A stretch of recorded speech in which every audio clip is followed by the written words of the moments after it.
to, the Fadeaway Podcast. I'm Austin with the AKA Get Real Podcast. I'm working with my guy, Emac, AKA Eric. Say hello, Eric. What's going on?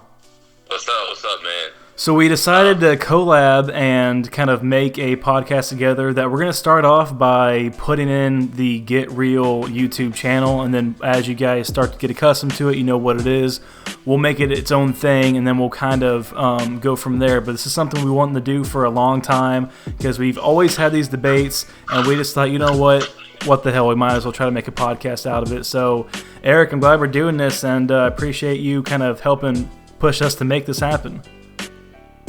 First of many, man. We'll go crazy if we don't start recording this stuff. Absolutely. So to break off, I took some of the questions that I had from people I've been interacting with online and through our kind of various circles on what they want us to talk about. One of the first things I got was a little shout out to Spurs fan. He asked us what we thought about the current youth of the NBA, the legit guys, the pretenders, the ones that are looking hot right now, but you don't think it will last. I know you're real excited about your boy Wiggins. You've been, I think you're the lone Wiggins guy. I've been backing that guy up pretty hard, and that is a hell of a hill to die on. So he's actually looking good right now. What do you think about him? Well, he's been out the last couple of games. I don't know if he's to the level where he's so good that they just start load management on Wiggins to save him for the playoffs. But I'm just happy they've got a situation where they really look at him as an important piece, because I do feel like the last couple of years, basically ever since Jimmy Butler got there, not blaming it on Butler, but the team hasn't really been constructed for Wiggins to have the best success.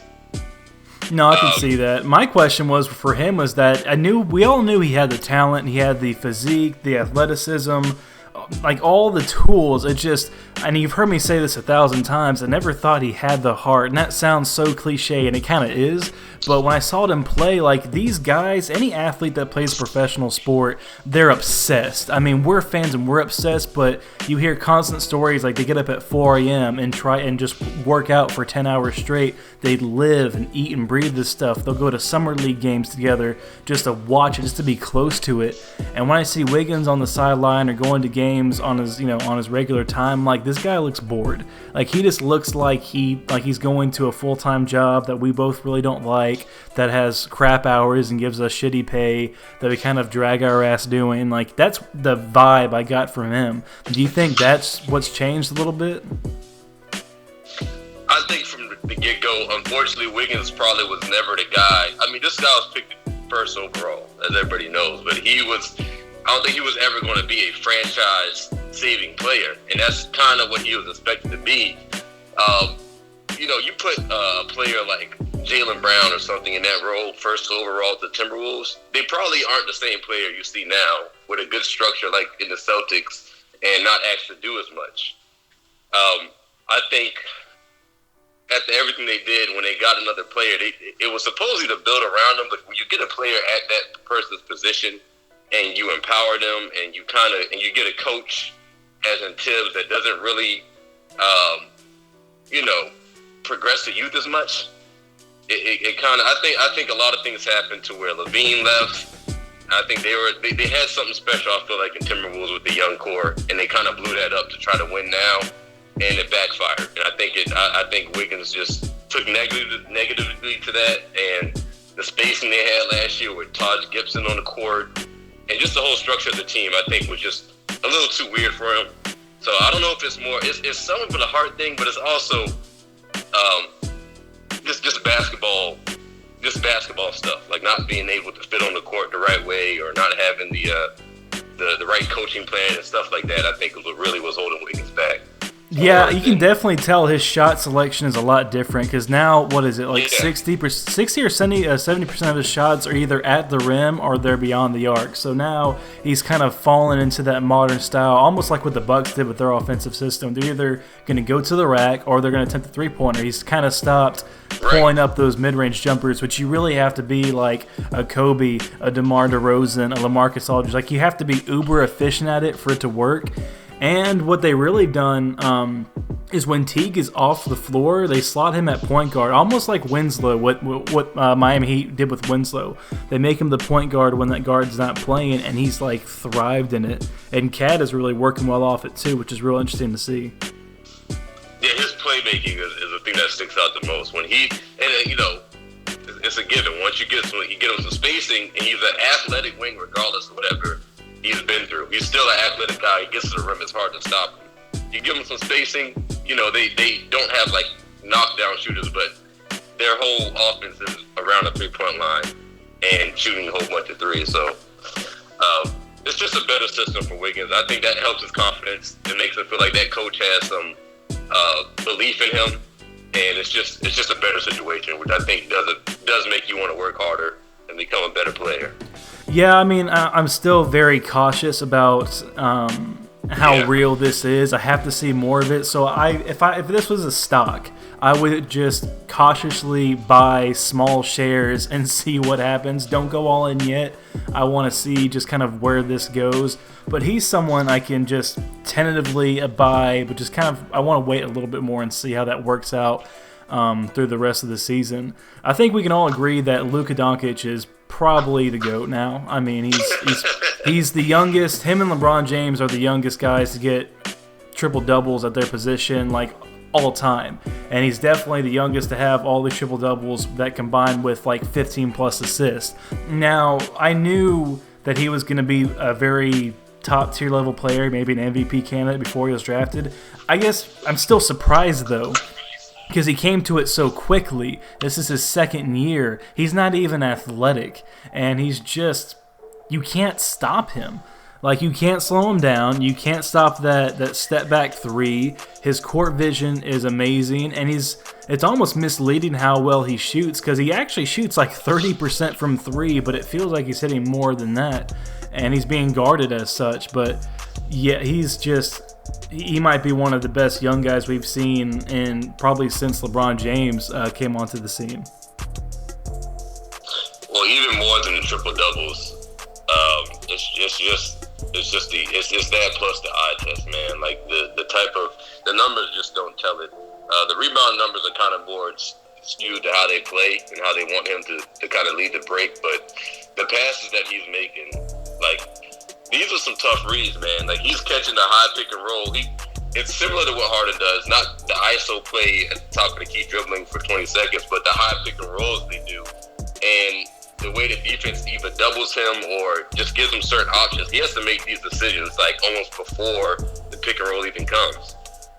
He's almost ready, like, every single time. And I don't want to give the cliche response, but I think it's very true. His core vision and the way he passes and the creativity of it is very Manu Ginobili-esque, to where it is either just the most beautiful thing you've ever seen, or it's like, what the hell is he doing? Like, it's something that you'd almost pull any other player for attempting that. It's crazy. Same with his shots. Same with some of his 3-point shots. Because the numbers, of course, don't tell the whole story, but it's almost, even the ones he makes, it's almost like what is this guy doing? Like, it's 18 seconds, he's taking a step back, like 28-footer, and he's up, and it's like, why is he doing it? And then, I don't know. It's only a shot that you would allow Luka to do, because those sometimes it just drops water, doesn't even touch the net.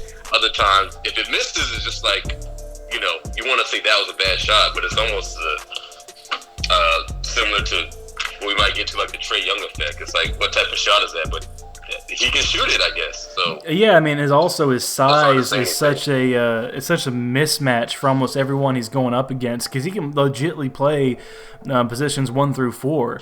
I mean, especially in today's league, it's just he somehow breaks these guys down when he's dribbling, when he's getting past them, going, driving into the paint, almost nutmegging them between passes between the legs. Like, it's just on a whole nother level. It's so sporadic yet controlled and unpredictable that you honestly don't know how the hell you defend it. Like, you're just like, I don't know what to do, because I don't think anyone has shut him down for a game yet.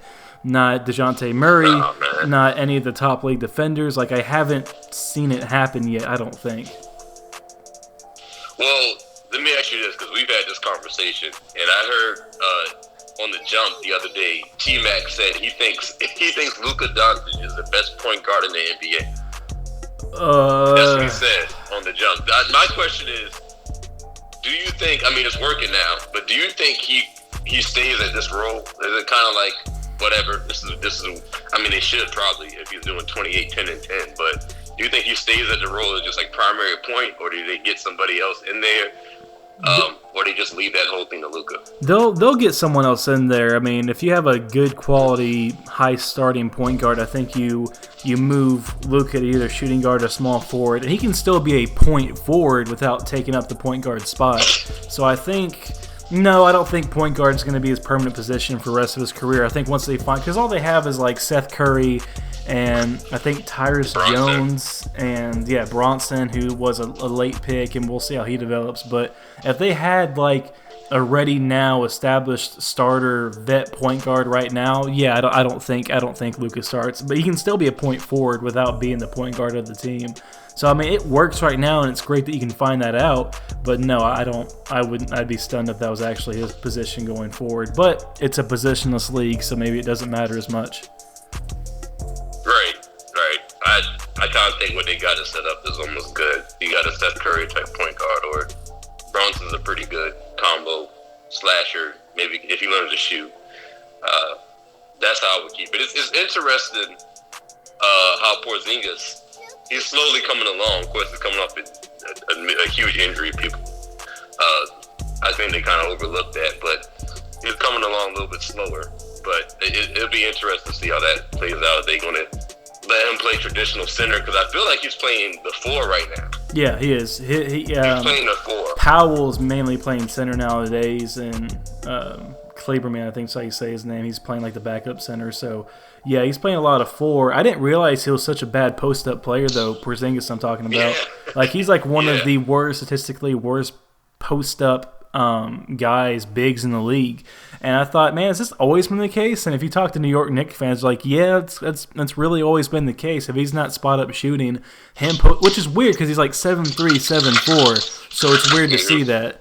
I don't know how that changes, but you'd think he's eventually, especially towards the end of games, you're going to want him at the 5 with another guy, go small ball with him and just go it that way. But yeah, he's having a rough start. He's kind of shooting himself out of it, but I don't think it's something that's going to last. Me neither. I mean, he's literally having to. No matter how good a star player is, it's still an adjustment for any player that was borderline star to play next to him. So that's going to take a little minute. Yeah, so we have those guys killing it in Dallas. We have Huero and Miami, who just came. He came out so strong. He got Dion Waiters basically demoted and just kicked to the end of the bench, him and Dunn, which I don't know how a vet handles that. This guy barely plays, and you're just not good enough to even get over him minutes-wise. So I think the Heat were glad they had a reason to suspend Dion Waiters, because now they can have justifiably play Huero and Dunn all they want. So you got those guys who are shooters that are always going to work in today's NBA.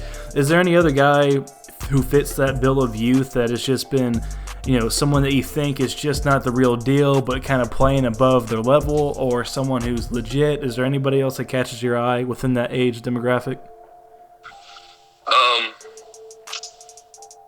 It's interesting you said someone taking another player's spot, because Devontae Graham is taking my guy, Rozier, moving him to the 2. It looks like at the point guard, and maybe it's just going to even justify more when people say that contract is overpaid. Yeah, that contract was brutal when it happened, but now to see that, what was Graham like a second-round pick? Yeah, he's a second-round pick. He was really good, I think, at Kansas. Yeah, I figured he got taken late. Yeah, I figured he got taken late in the second round. Well, here's the thing. This goes to what we were talking about with the guy for the Grizzlies. Is it Brandon Wright? Yeah. Yeah, it goes to what we were saying. Devontae Graham was a 4-year player. He was at Kansas all 4 years. Came out pretty polished. He didn't get much playing time last year. But this year, he's shooting 3-ball really well, like 35 or 40% around that. I don't know. He had that breakout game against it's not a big team, but the Knicks. And he's just been consistent this whole time, giving you a point guard that can shoot the ball well, making good plays, and of course he's on a super cheap contract as a second-round pick. Yeah, so I mean, we all knew that was kind of an overpay in that sign and trade for Rozier, but now to see a second-round pick outperform him, I mean, I don't know. I don't even know what their plan is. I don't know if their plan is to rebuild properly. I don't know if it's to scramble to compete. Like, they're like the Knicks. They have no real underlying plan, like this is what we're going to do and we just got to live with it. They haven't really made kind of that transition or been really forward about what their plan is. Well, to their credit, besides the Rozier contract, like, the Hornets got a okay young squad. Like, they got, like, actually Zeller's been playing good. I don't know if you've seen it, but Zeller's actually shooting the three a little bit. I don't know what his percentages are, but I've seen a couple games and he started to spread out to the 3-point line and make a couple of them. PJ Washington, man, that looks like he's going to be somebody. Yeah, he was someone in the draft that I was really unsure about where he's going to scale in the NBA because he seemed real solid, but I didn't really necessarily see a very high ceiling on him, and maybe he still doesn't. But he came out of the gate just like hitting like 8 threes in a game, like just completely lighting it up. And I don't think anyone ever really even saw that. So I mean, when not the Wizards, but when the Hornets selected him with the 12th pick, I'm like, that is such a Hornets pick. Just PJ Washington, not really the most sexiest name in the draft. It was kind of weird. And it's like, I guess it's not terrible because that's where he was kind of gonna be selected anyway, between 10 and 13. But it's just like, it just didn't feel great. But he's been lighting it up. He's like 6'8". He's not even that big for a 4. And no, he's killing it. He's a young guy that looks, as long as shooters will always be valuable and always be really good, especially in today's NBA. So it seems like he's found that niche to where, you know, he can already contribute big minutes. They just we can get off the Charlotte Hornets, but they just have some players. They got Graham, Bridges is still young, still the guy. Washington, still got Dwayne Bacon. They got some people, and we'll see with Malik Monk if he ever becomes J.R. Smith or something. But they got a couple guys. Who would ever want to stop talking about the Charlotte Hornets? Are you kidding, Mac? That's what the people want to hear. They want to hear about Terry Rozier and the Charlotte Hornets. You're obviously not in the know.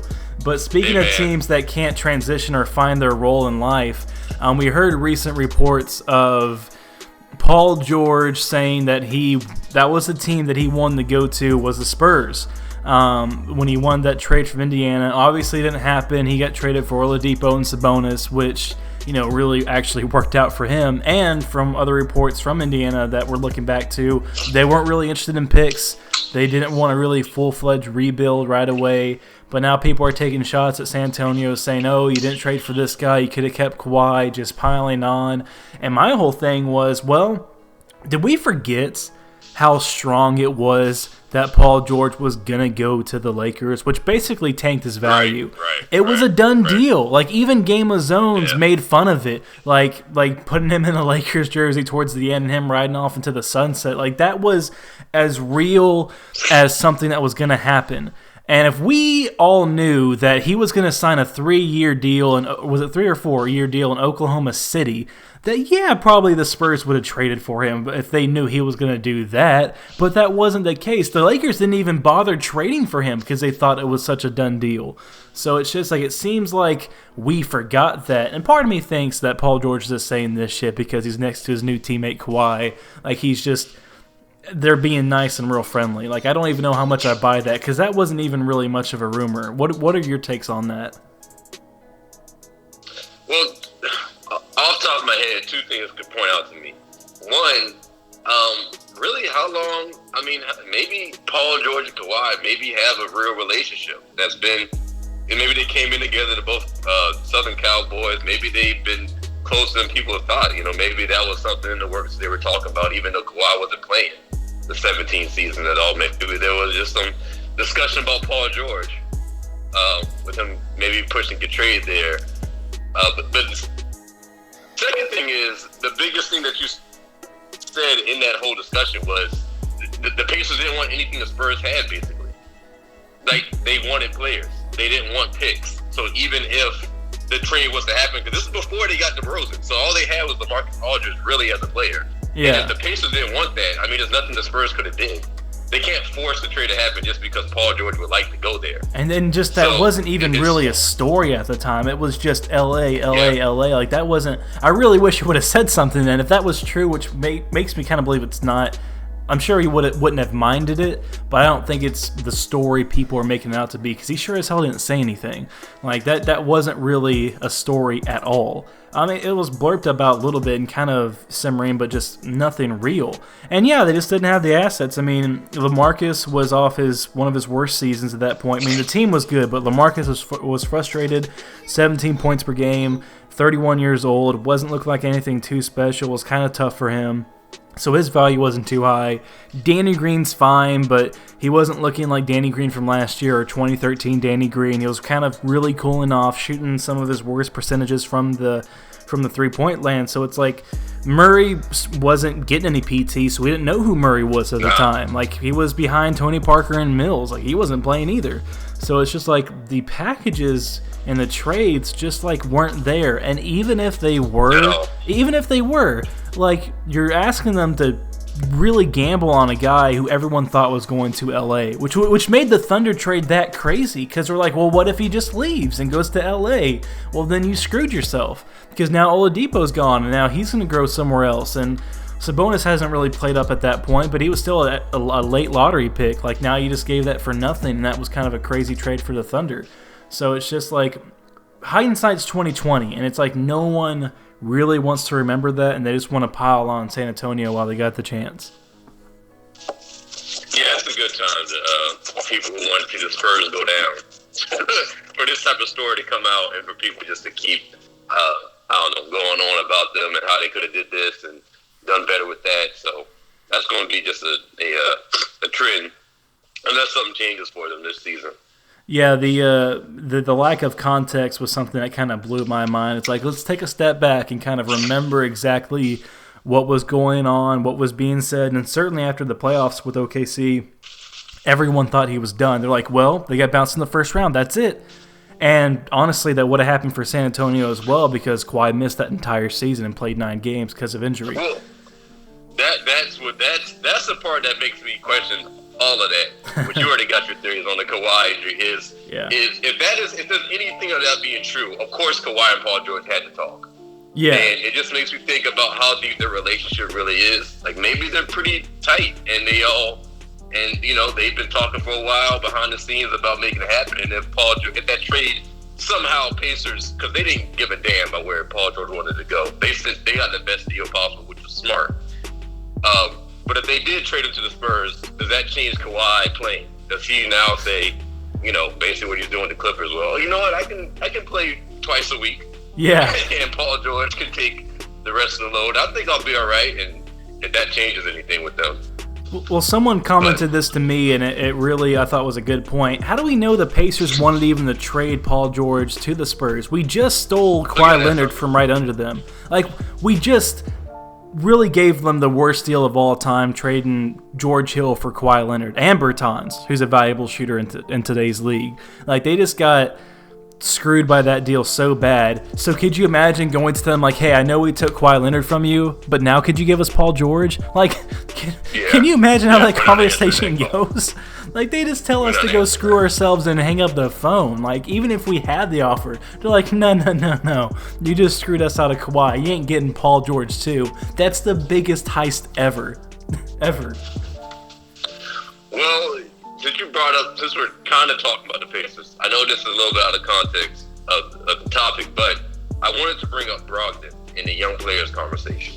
Oh, yeah. No, I guess he technically fits. I mean, he's like, 26 now? I mean, he came into the league as a 4-year college player, and he was kind of old even as a rookie. I think he's like 23, 24. But, yeah, I mean, he transitioned quickly from that off-ball kind of guy from Milwaukee and now to, like, the most pure point guard in the East. It's weird.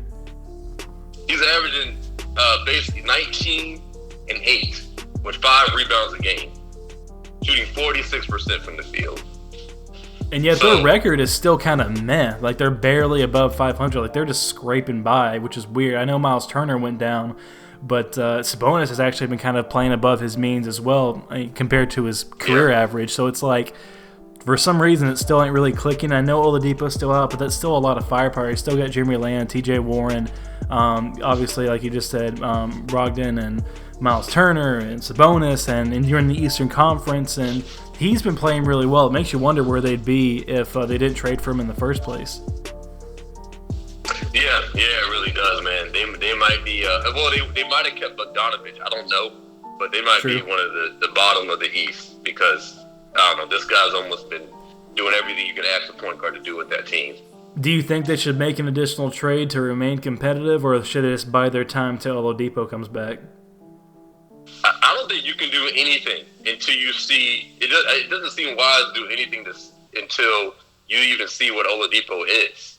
True. Yeah. Like, I hope he comes back, but to see what that is, and everyone's assuming if Brogdon and Oladipo should work. Yeah, no, the fit's there for sure, but it's just, even if Oladipo comes back in February or March, I mean, Tony Parker had a similar injury at an older age, and it's a tough injury to come back from right away. It's going to take a lot of time. It's going to take him till the start of next season to really start looking like himself again. Now, what they might need to make a move between Turner and Sabonis, which I wasn't high on Sabonis like we discussed earlier in the year, but when I look at the numbers now, bro, he's going off. Is he like 20 and 10 or something? Yeah, and he doesn't play the greatest defense, but he's also kind of a big that should be in today's NBA. You can kind of shoot it. He's not going to be like Brook Lopez and hit 50% from three, but he's close to like today's modern stretch five kind of big. And for Miles Turner, it just feels like he's been real stagnant since, he looked like something special in Team USA like 2 or 3 years ago. And he hasn't taken that next step. He's kind of plateaued, and even who he is right now is just fine. It's just he hasn't done anything else, and it's just kind of disappointing. Well, I mean, I think Miles Turner is a rim protector, great defender, and can sometimes hit an open three. I think there's going to be I think he's pretty useful in today's NBA, but, I mean, Sabonis is, I'm looking at it now, he is 19 points a game, 49% from the field, and 14 rebounds with 4 assists. Yeah, that's pretty solid. That ain't bad. That's not bad. He's all right. He's okay. He's all right. Nah, man. Now, my Ernest Canner take was completely off. Yeah, I heard you say that. I'm like, I guess I can see some of the similarities, but I'm gonna hold off before going down that road. But I got to give it to Indiana for making those acquisitions, making those trades and adjustments, and picking a lane on what they're gonna do despite Oladipo being out. Because we've had plenty of teams that had no direction. The Suns, even though they're doing good this year, post-Nash have been a wreck. Your beloved Kings, they haven't been relevant really since Kobe and Shaq were on the same team, which is just crazy to say out loud, and are kind of stumbling again already. The Hornets, Pelicans for a long time, like it's just they either had no real direction or they just never knew how to execute things into motion. The Knicks are a big one, obviously. Are you prepared to put in the San Antonio Spurs into that conversation? Because that's kind of what it's kind of looking like right now. They're like 5-10, worst start since '96 when they tanked for Tim Duncan, and every single metric, worst losing streak since '96, worst start to a season since '96. It has been chaos and mayhem, and Marco Bellinelli plays 20 minutes and he's awful. DeMar DeRozan and Aldridge don't click together. It's just a horrendous fit. They can't seem to decide, are we going to play our youth one game? Are we going to play the vets? Are we going to play win now? Are we going to play for the future? And it's like they're just... And Pop is the biggest questionable one out of all of them, which is not something I thought I'd say going into this season, but with his rotations and the things that he's been doing, starting this guy, playing these lineups together, getting pissed off because a lineup of Forbes, Marco, and DeMar is not going to stop anybody, calling a quick timeout saying, well, what are you guys doing? Well, Pop, they're all terrible defenders, not just on the team, but in the entire NBA. So it's like, yeah, no shit, that's not going to work. I know you probably don't watch too many Spurs games, but just on the outside looking in, seeing this team to what they've been for the last 20, 25 years, what is it like looking like this on the outside? Well, I mean, it's surprising, for sure. I mean, I had them between the 6th to 8th seed. before the season started in my rankings for the playoffs. And, I mean, like you just said, a lot of it just seems like ever since the Kawhi trade, it's been downhill for the Spurs. And what blows my mind the most is after a pretty good season last year and to go in the first round and be that competitive, to not, I feel like they would have bounced back after seeing Murray, how he started the season, how happy he was to get back on the court. I just don't. I don't know where the Spurs go from here because I don't know if they can find the trades, if they even want the trades, depending on Popovich. But if they can even find the trades for LaMarcus and DeRozan, and I think it's only a matter of time before these young guys start getting kind of, it's kind of similar to what the coaches do with Pop. I think they love learning under him, but when they realize, okay, he's never going to pass the reins down to me, at least not as a Spurs coach, I have to leave and do what's best for myself, which he's happy with, but that might happen to the young players too. They might get, it's hard to have optimism when you feel like if you get on the court, you're only going to get 10 minutes. Yeah. If that, and if you get 10 minutes and you don't feel like you can even make a mistake because you might get ripped out of the game. A player can't build any confidence, any momentum or anything like that if that's how he feels with the team. And on top of that, you're having to practice and be prepared like a starter when you might never even reach the court.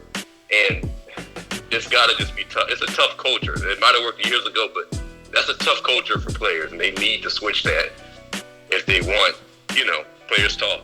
If they want to continue with some type of success. No, you're right. I mean, what really comes down to is that in order to fix a problem, you have to admit there's a problem in the first place, and they have a big one. Right. They need to pick a lane on what they're trying to compete or rebuild from here on out. I would say trade and rebuild because you already have 9 or 10 players, 25 or younger. All your older vets are only under contract for the next year or two, so they're probably not going to be there long term anyway. I would not mind them making that transition, kind of bottoming out. And I don't think if they rebuild, it's going to be a 10-year process. They already have good youth. And if they don't extend anyone and kind of keep their contract extensions outside of the important guys like maybe Jakob or Forbes to an extent, they could have like 60, 70 mil to play with in 2021 free agency. I'm not saying they're going to go get Giannis, but if you have Murray, White, Lonnie, Luka, Keldon, and then whatever top 10 pick they can get, maybe if they're lucky they bottom out and get a guy like Wiseman or that 6'8 forward from Israel or McDaniels, and then you also have 70 mil to play with. As a rebuilding team, there's not a much better situation that you can start off with than that. Very seldom. Like, that's just like you have all the young guys and you can put whatever the hell you want around them. So that's one way to go about it. But it's just what I don't understand is even if they're trying to compete now, they're not playing the right rotations or the right pieces together to make that happen. I can't imagine what it's like. I'm not saying Lonnie Walker is going to be the next MJ, but I can't imagine what it's like playing under a vet who can't play defense or do his specialty, which is shooting. Because Marco Bellinelli shoots sub 30% from everywhere on the court, plays some of the worst defense in the entire NBA, and gets 20 minutes a night. I can't imagine the confidence level of playing behind someone like that. It blows my mind because they're playing terribly, some of these guys, and they're getting minutes. Yeah. So you're not playing your youth. You're not playing the recent guys you signed like DeMar Carroll, despite them probably being like DeMar Carroll's strength is defense. Well, you got almost the worst defense. It's probably reason to believe you should probably play that guy. That might be a little crazy, but play DeMar Carroll. You gave him $21 million over 3 years, but that just seems not to be the case, and so Pop last night or the other night goes, you know what? I found a solution to our problems. We're going to start Mills and Forbes. And that was his game plan. And I was just beside myself. And this is not how I want Popovich to go out. I defended the guy a lot last season because he had a lot of excuses. We were hurt, and the fact that we got 48 wins is a miracle. But he's going out as a coach like Kobe did post Achilles tear. It is ugly to watch, and it's just terrible to see that happen to a Hall of Fame coach who is top 3 all time, debatably the greatest of all time. And if you want to step in today's NBA, in today's culture, you got to be willing to play your youth, because it doesn't matter. They got to get out of the mindset that you can't play youth and compete, because Miami's doing it, Celtics are doing it, Suns are doing it, Wolves are doing it. Everyone's doing it but this team.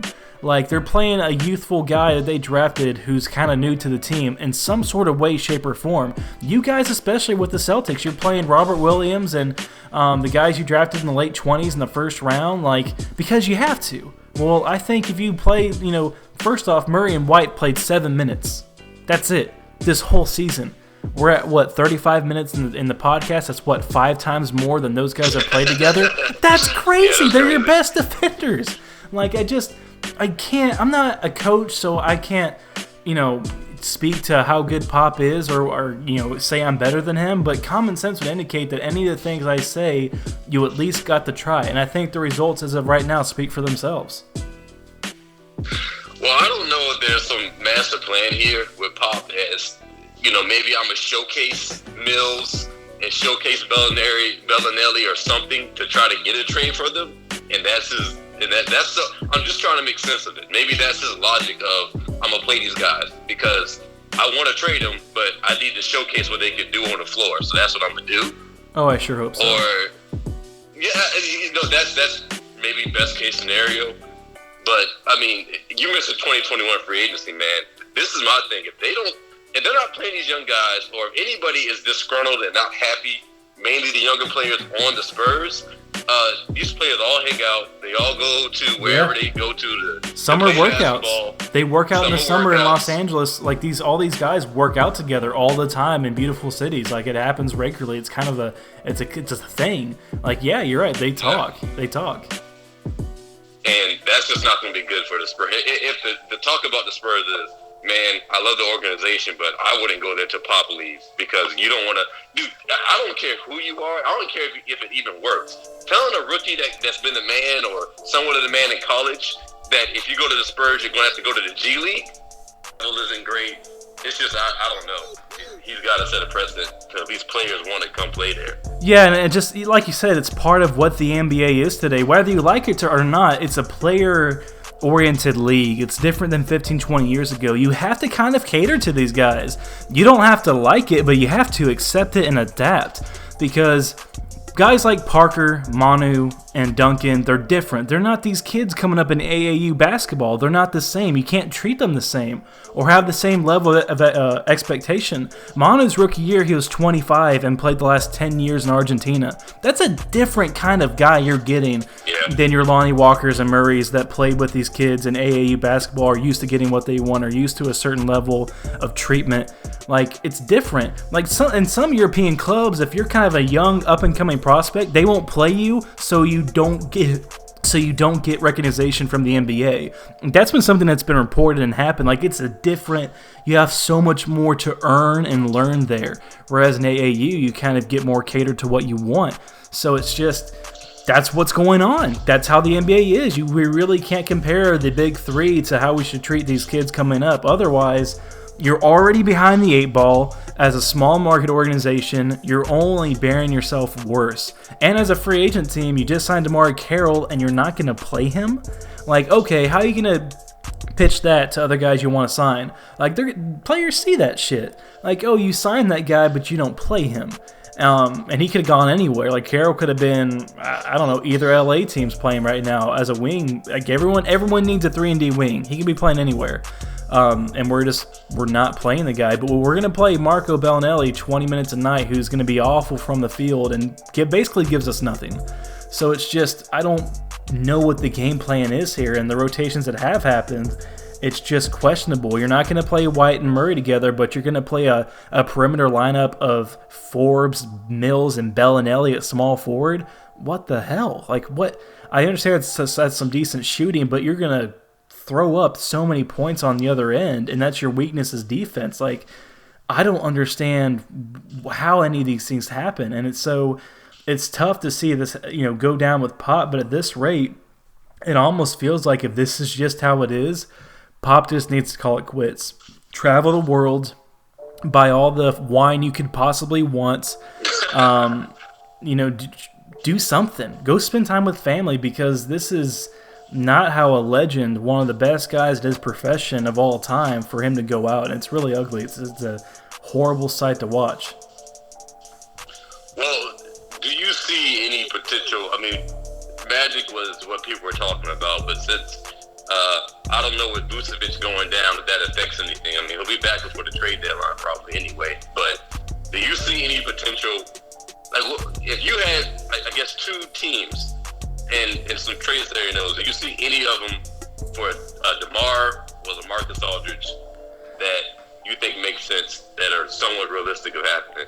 Well, we've heard multiple reporters that for some reason, God bless them, that Orlando is interested in DeMar DeRozan. They kind of need a playmaker. I can see it.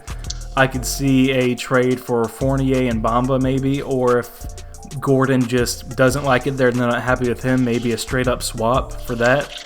That'd be good. I mean, there was some interest from like the Bulls, the Pistons, and supposedly New York as well in the offseason for DeMar. New York is a team that I can see moving for DeMar for, if anything, not because it's the right move for them, but because it's such a Knicks thing to do. I mean, they traded for Derrick Rose at his lowest point in his career with that his ugly contract. Like, they just make questionable choices for older, aging, quote-unquote stars, and they're already, after a tough start, have been saying, well, we should be winning, we should be competing right now. This is not what the game plan was. I thought they were doing exactly what the game plan was, which is to tank and keep rebuilding. Like, I thought that was the plan after you missed out on Zion and traded Porzingis for nothing, and then missed out on KD and Kyrie. I thought the point was to rebuild, but I guess ownership doesn't feel that way, so maybe they'll be dumb enough to make a move like that. For LaMarcus, I really only see Portland. Portland has the 6th most highest salary paid for these players in the NBA. They have to make a move. They just re-signed Lillard, just re-signed CJ McCollum. Like, they are obligated to compete with the choices they made. They are already in it, so they have to make a trade. They're desperate enough, man, that they're starting your man Carmelo Anthony. That's what's going on right now. They're starting Carmelo Anthony at 35 years old. They are desperate to where you could probably take advantage of them and do a Kent Bazemore for LaMarcus or Whiteside for LaMarcus plus a pick straight up, and they will do it. Just because they need size. Collins is out for 4 months. Nurkic, there's not even a timetable for Nurkic to return. We're hoping March, but there's been no word. Like, they play Mario Hezonja at center sometimes. They cut Pau Gasol. They have nothing down there outside of Whiteside, and even he's not that good. Pau Gasol? Yeah, he's too hurt. I mean, he can't get healthy. Oh, wow. Yeah, so they cut him. He's gone. So like if you have to play Mario Hezonja, who came into the league as a big guard, like, and you play him at center, that's indicative of how desperate your situation is. Well, I want to say one thing. Take a quick break, but Melo actually did pretty good the other night, and looked like he could play in the NBA. I'm not saying he's much more than that, but it was good to see him just be useful on the court and not be a complete negative. Yeah, I mean, he looked. That was good to see. He looked good in that second game coming back. I like his willingness to shoot threes, and it sounds like, you only need threes to be successful in this league. But for him, that was imperative because he doesn't play defense still. He's still just bad on defense. So I don't expect that to change. But if he can at least hit and take and make some threes, he'll have some value. Looks like a good bench player. He really does. He really does. But yeah, let's take a 2-second break, man. Jump right back in. All right, we'll be right back. All right, and we're back. You listened to all those sponsors we had. None of them. So yeah, not yet. Maybe someday. We'll hit it big. Yeah, we'll hit it big in about a week, and then we'll make millions, and that's the game plan. And then we'll just retire. But so we're gonna break down what happened the other night, just kind of give y'all kind of an idea when we recorded this, and then the game's coming up. So I know that Eric here just kind of almost hit me up in the middle of the night because he was worried about Kemba possibly being done for his career. That was actually a very scary-looking thing. He was rushed to the hospital. There was some concussion issues with him. He's actually completely fine. Good for him. Happy to see that he's fine. But, yeah, that was kind of a scary, almost freakish accident, which you guys just have the worst luck with. Gordon Hayward last year, Kemba going on this year, Kendrick Perkins back in the finals in, 2010. It's just some freak accidents y'all don't have some good luck with. Dude, let me tell you this. So, I told you I was going to the Charleston Classic, which is like the NCAA tournament. For some big name colleges, we were watching, it was actually a double overtime game. It was insane. It was Xavier versus UConn. And I think just toward the end of the fourth quarter, when it's just college basketball, so it's like 53-54. And or second half, not fourth quarter. But my friend right of me has me the phone and shows me, you might not be happy, and shows me just the Kemba getting carried off on the stretcher. And dude, I was just like, I told you. I took my friend's a Lakers fan. I was like, I told you, we're cursed. Ever since the Isaiah Thomas trade, you cannot do people like that. I thought he was done. I'm thinking the worst. I'm thinking, oh man, this guy's out for the year. He's got a broken neck. Is Kemba gonna be able to walk again? Is he paralyzed? Thank God. It was, for a Celtics fan, it was just a concussion, and that even if we have to sit out a week, 2 weeks, whatever, he will be back, and our season isn't going down the hill. No, and you guys got good reserves to step in, because y'all have Carson Edwards, who was a second round pick, I believe, who's kind of like a Patty Mills off the bench. Then Marcus Smart got upset because someone compared to him to Patrick Beverley. He's like, man, I'm better than Patrick Beverley. No offense to that guy, but don't compare me to him. I'm like, oh, that's real slick. But he's actually right, because now Smart attempts 7 or whatever threes per game and hits him at a pretty good clip. So now he's kind of come out of nowhere with an actual legit jumper. DeMar DeRozan and Ben Simmons should take some notes. But I think he'll be a good kind of guy to fill in for the time being. Another thing on that game is your boy Jokic is coming into form. Maybe it's a good sign. I don't know if this is his first triple-double, because I haven't heard much, but he had a triple-double last night. No, he has had a few for a season, and yeah, he came into this season he's like the definition of the dad body in today's NBA. It's just his nickname should just be Blubber. He's like a whale just in a uniform, but he gets boards, he can move the ball, he can shoot, he can do just about everything. But yeah, it looks like he's finally kind of rounding back into form. Same thing for the Nuggets in general, actually. After kind of a rough start, now they're actually starting to click. Jamal Murray is starting to get back into the picture. I wish they'd play Porter more, because in the limited time that he's seen, he looks good. Dude, he looks good. He hasn't played much, but he's 6'10", 6'11", small forward. His jumper is wet. That's their one weakness as a forward, because Barton is terrible. And Torrey Craig's just a role player. But if they can get him going, that team's another sleeper, another dark horse. I mean, they just need to be consistent. Yeah, big win for them last night. I can't help believe that if Kemba played, it was 92-96 without Kemba. So I felt like if Kemba played, we would have got that one. Well, yeah, I mean, even with Hayward out, y'all have been keeping it close. Even with the Clippers, and the Clippers had to come back down half a dozen points late in the fourth quarter. Y'all are keeping it close despite injuries. So I know y'all had a favorable schedule to open up the season, but now it's looking like that it wasn't just the product of an easy schedule for your record. Now there's actually some substance behind it. Well, transition to the Clippers, as you mentioned them. They had another comeback last night. The Houston Rockets, I don't know if you caught that, they were up 5 with 1 minute left. 1 minute left. This goes into, I don't know, the whole thing about Harden closing games. Even though he had a huge 4-point play. Oh, that was huge. That usually finishes off a game like that. Usually that puts it out of reach.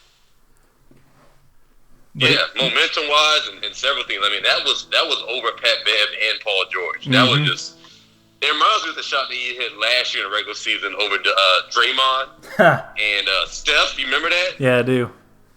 Yeah, that 4-point play that actually won the game for the Rockets. But yeah, this Clippers team, man. I mean, Paul George and Kawhi on the floor together offensively, it hasn't really.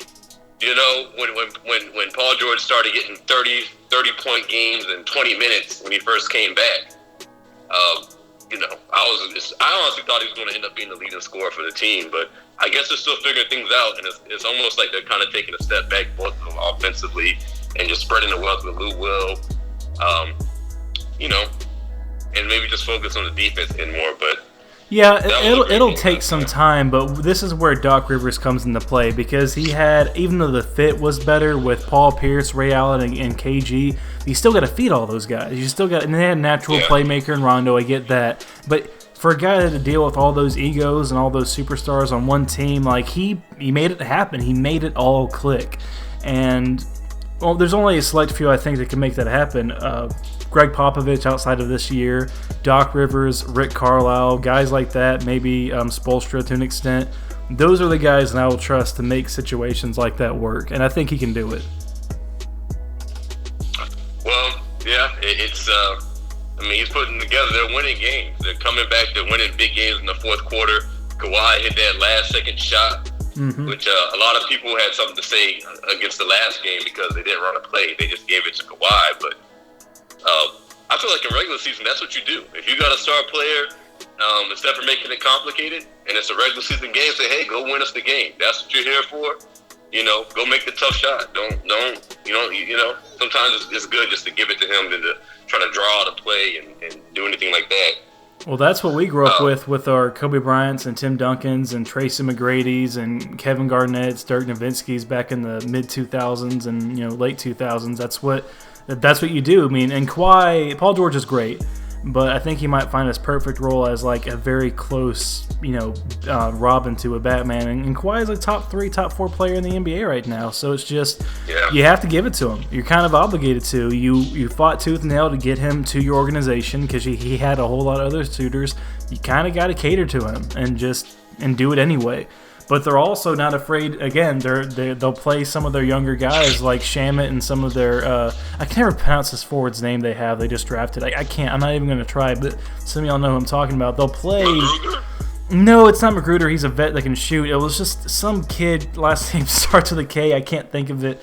But they have depth. They have 2 great stars in Paul George and Kawhi Leonard, and then 2 six-man of the year candidates in Harrell and Lou Williams, and a top-tier coach that's won it before. And that's another thing. They have guys on that roster, both coached on the bench and on the floor, that have won a championship. So they just they have like the perfect mix. And I don't know why everyone insists that we treat Harrell like he plays defense like Enes Kanter. He's undersized, I get it, but he's a plus solid defender. He's not Gobert. Yeah, I mean, he held, in the games that I've seen him against bigs, he's held both LaMarcus Aldridge and Anthony Davis below 40% shooting from the field. That's what he did. Like, he's not Enes Kanter. He's not tissue paper in the paint. He's undersized maybe, but he's still a dog. He ain't weak. Like, I don't know why people act like that's their. I guess if that was a weakness, that's kind of nitpicking, but he's no scrub. It's funny that both Beverly and Harrell played for the Rockets at one point too. That's right, they did. They did. That's just, it's funny to look at it, because on the other end, despite another, it's almost like it's just normal. It is normal at this point. Another 37 points for Harden, 12 assists. I mean, I think it's been almost a year and a half, 2 years straight of him being guaranteed 33 or more points when he gets on the court. But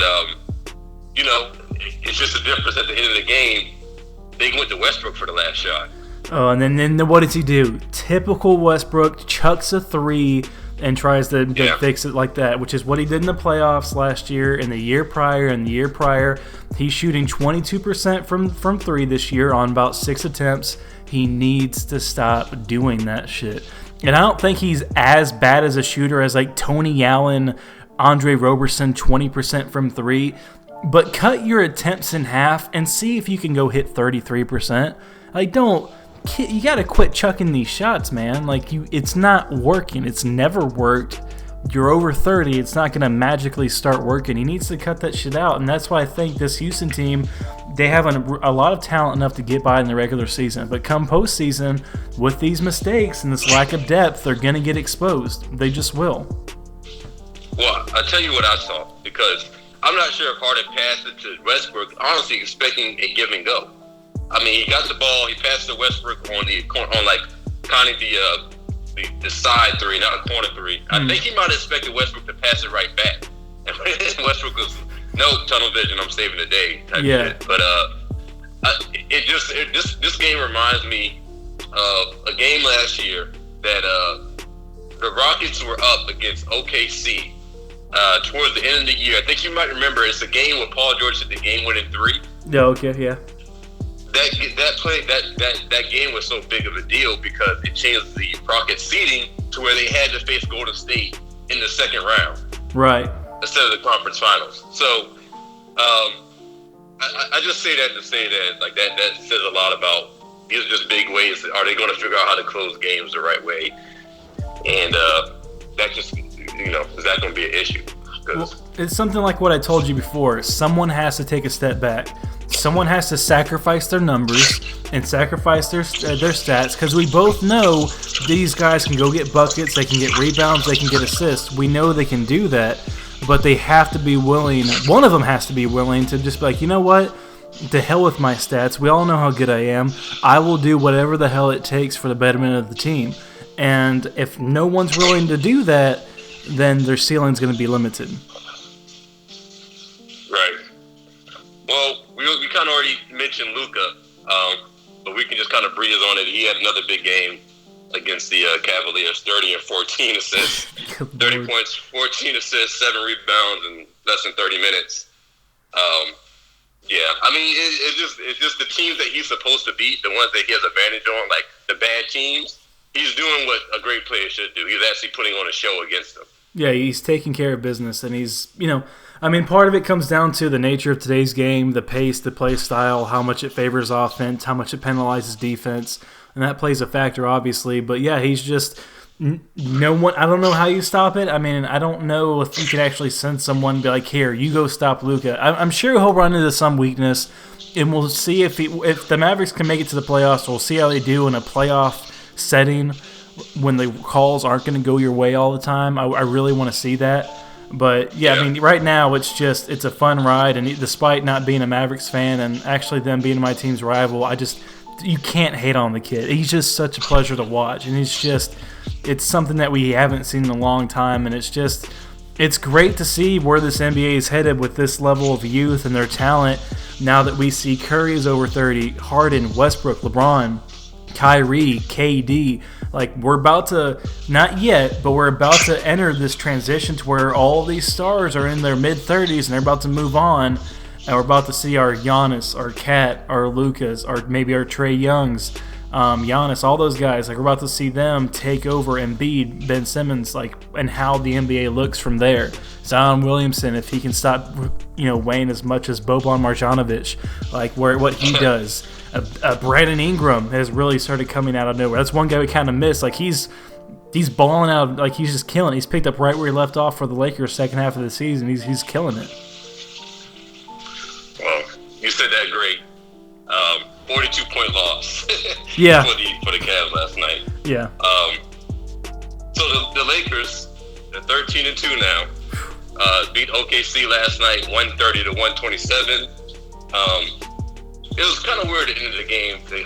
They didn't choose to foul LeBron, or he was able to get out of it when they were only down 3. But another 23, 6, 14 for LeBron. Big game from AD, 33 points, 11 rebounds. I guess it's the thing they always talk about is the Clippers and Lakers, the LA teams, but I'm honestly surprised with the Lakers. I know they had a pretty easy schedule, but I didn't expect for to gel this quickly, them to be able to pull out games and close it, but they have had no issues. They're beating the teams they're supposed to beat.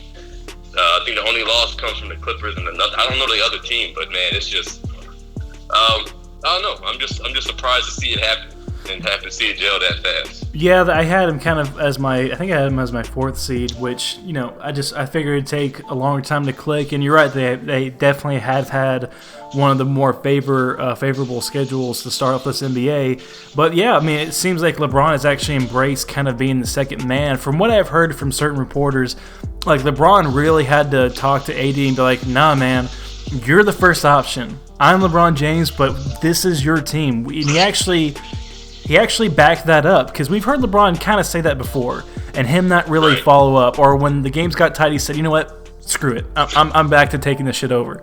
Rightfully so, because he's LeBron, but it seems like he's finally really embraced that wholeheartedly. He's like, "You know what? We're going to feed you. We're going to take care of you. You're going to get all the touch you can handle, and we'll see what goes from there." And he's been playing a lot of point guard while on the court. So it's just, he's embraced it, and it's amazing that he's doing this at 50 years old, almost getting Social Security checks. I mean, it's amazing that he can do this at this age.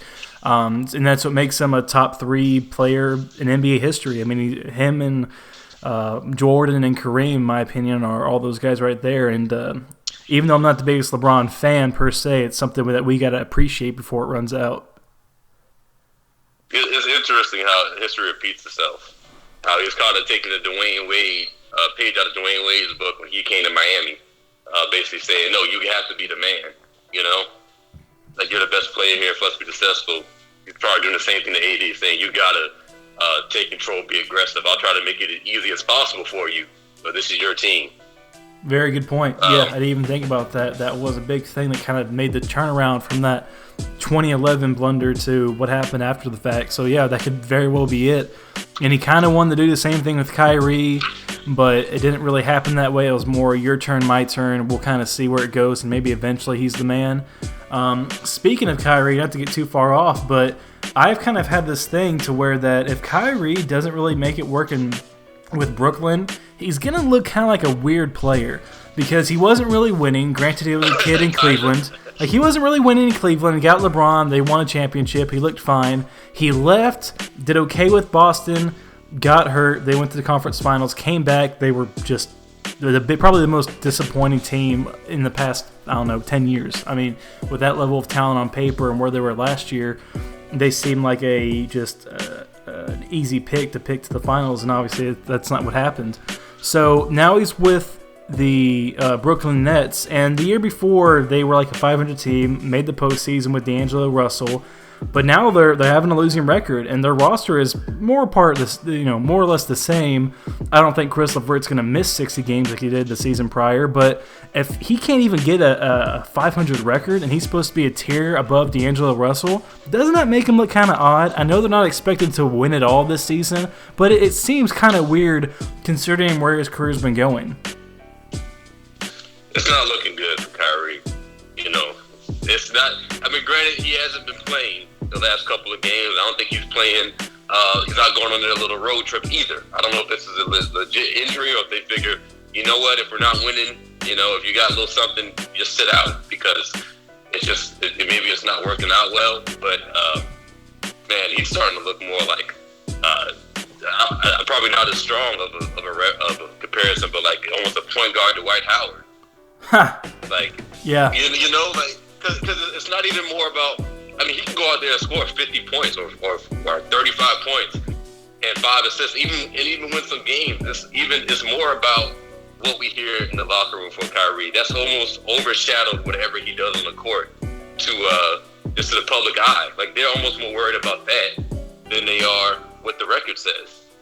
Yeah, it's just a weird position because it's basically the same team. They got Prince, but lost like Carroll and a few other guys, and you get natural progression from like Jared Allen, and LeVert being healthy is a big thing for that team. And I know KD's out, but we all consider Kyrie a tier above D'Angelo Russell. And you can also make the case the East got easier with Kawhi leaving town. I think the East actually got better. But you think so? I think the East got better. I think it's a couple of things that. I mean, one player in basketball can throw off a locker room, and I'm not blaming all Kyrie, but also DeAndre Jordan coming in there, and even if they like him, it's just the fact of, oh, hold on, so this is it's hard to listen to your coach, understand your coach, follow a team chemistry or a team role when, hold on, 2 superstars come, they just override everything. We want DeAndre Jordan, he's going to be here. Matter of fact, I mean, Jared Allen is starting now, but matter of fact, DeAndre Jordan is going to start, and Jared Allen, you should play in the summer league. Yeah, that was really weird to see is Jared Allen in the summer league. That was pretty bizarre. That didn't make much sense. He looked like Tim Duncan out there. I mean, that really wasn't even fair.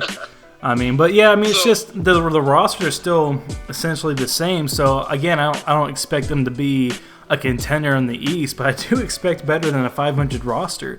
And considering what happened to the Celtics, and granted, Kyrie owned up to basically all of it. He put most of the blame on himself. He could have said it was all the Celtics' fault. Here's the thing. You blame... Okay, you can't talk about someone's family, but you blame your granddad passing away. That's fine. That has no explanation to what happened in Cleveland. Yeah. You know, when you did the same weird stuff and supposedly wanted to leave after the first championship. There's no explanation about the Game 7 at Boston Garden against LeBron when you don't even show up on the bench. So it's multiple things. It's multiple, and if you blame that, if there's any other stuff that comes out in the locker room this year, I can't listen to your excuse of what happened with the Celtics because it doesn't make any sense. Well, it's just like you left. You wanted to be the man so damn badly, and you had your chance in Boston. It went terribly. You're having your chance in Brooklyn right now, where you're from, in New York, and Katie's not there, so it's your team right now. And granted, it's early in the season. We could be wrong by next month, but if this is just the natural progression to where they're just kind of floating a few games below 500, like, that's disappointing. That's a big disappointment. He's a Hall of Famer. He's a clutch shooter. He hit that big three in Game 7 and to win a championship, but it's just post that, he's kind of looking sketchy. I mean, it's kind of just a weird way how his career has unfolded from that point on. I don't think we can call him a Hall of Famer just yet. You don't think so? I don't think so. No, I don't think. We got to see how this plays out because right now, he's very young. He's 25, 26. It's going to be, if it's 5 more years of this, he's leaning more towards Stephon Marbury than Chauncey Billups. So, we got to see how this plays out before. Isn't Chauncey in the Hall of Fame, though? Chauncey is. No, he's leaning more towards Stephon Marbury, though, than Chauncey Billups. Yeah, but he's already got the accolades, though. That's the thing. Once you get that championship and you're not, it's not like he's a role player that hit that big three. Like, he's the second option, and he hit that big shot against it. I think there's too much history with coming back down, being a big part of coming back down 3-1, the story of it all, giving Cleveland their first championship in 50 years.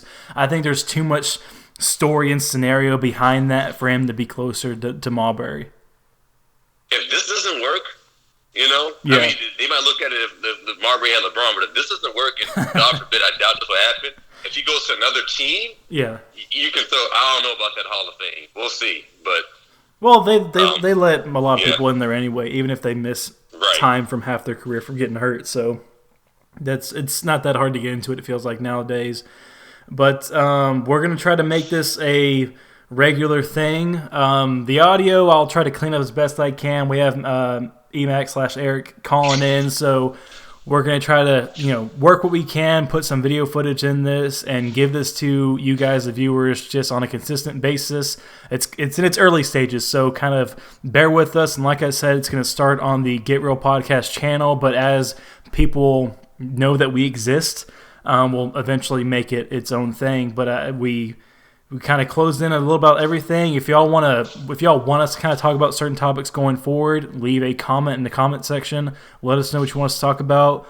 Debate with us. I want to hear what you guys have to say. Is Mac a terrible human being for being a Kings fan? I don't know. Maybe. Should I take up drinking because my Spurs are terrible? I'm already halfway there. So the possibilities are endless, but I appreciate all you guys listening in. And Eric, what'd you think? Not bad, huh? Not bad for first time around. Not really bad, man. No. We're going to try to do this a couple times a week, I think. I like the conversation for sure. Absolutely. All right. Well, appreciate you guys. This was the Fadeaway Podcast. Later, guys. Peace.